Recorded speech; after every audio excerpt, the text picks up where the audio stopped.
മറ്റൊരു കാര്യം നിങ്ങളുടെ ശ്രദ്ധയിലേക്ക് ഞാൻ ക്ഷണിക്കുകയാണ്.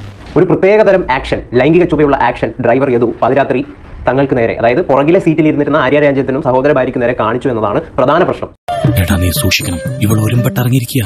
പുറകിൽ വരുന്ന ഒരു കാറിന്റെ പുറകിലത്തെ സീറ്റിൽ 2 സ്ത്രീകൾ ഇരിക്കുന്നുണ്ടെന്നും അവരെ ലൈംഗികമായ ചേഷ്ടകൾ കാണിക്കണം, ഇതൊക്കെ എന്താണ് ഈ നാട്ടിൽ നടക്കുന്നതാണ്?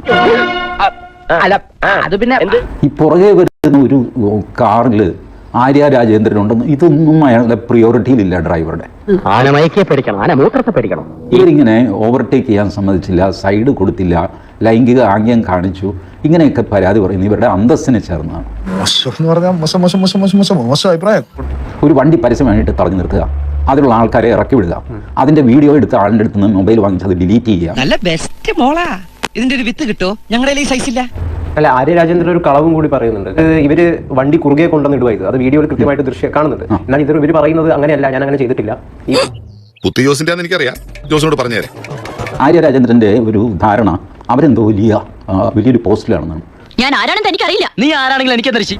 ഈ കുട്ടിത്തെ ഇതുവരെ മാറിയിട്ടില്ല ആ കൊച്ചിന്റെ. ഈ DYFI സിന്ദാബാദ് വിളിക്കുന്ന ഒരു കോളേജ് പിള്ളയായിട്ടാണ് ഇപ്പോഴും ആര്യ രാജേന്ദ്രന്റെ പെരുമാറ്റം.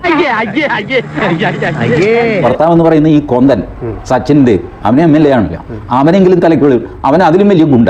മനസ്സിലാക്കി കളഞ്ഞല്ല. വാസ്തവം പറഞ്ഞാൽ ആ കുട്ടിയെ മേയർ സ്ഥാനത്ത് നിന്ന് മാറ്റേണ്ടതാണ് CPM. നല്ല കുട്ടി, ഒറ്റ മോളേ ഉള്ളൂ, മതിലോ. കുറച്ച് തലയ്ക്ക് വെളിവുള്ള പക്വതയുള്ള ആരെങ്കിലും വെക്കുക. കിട്ടി, പലിശ സഹിതം കിട്ടി.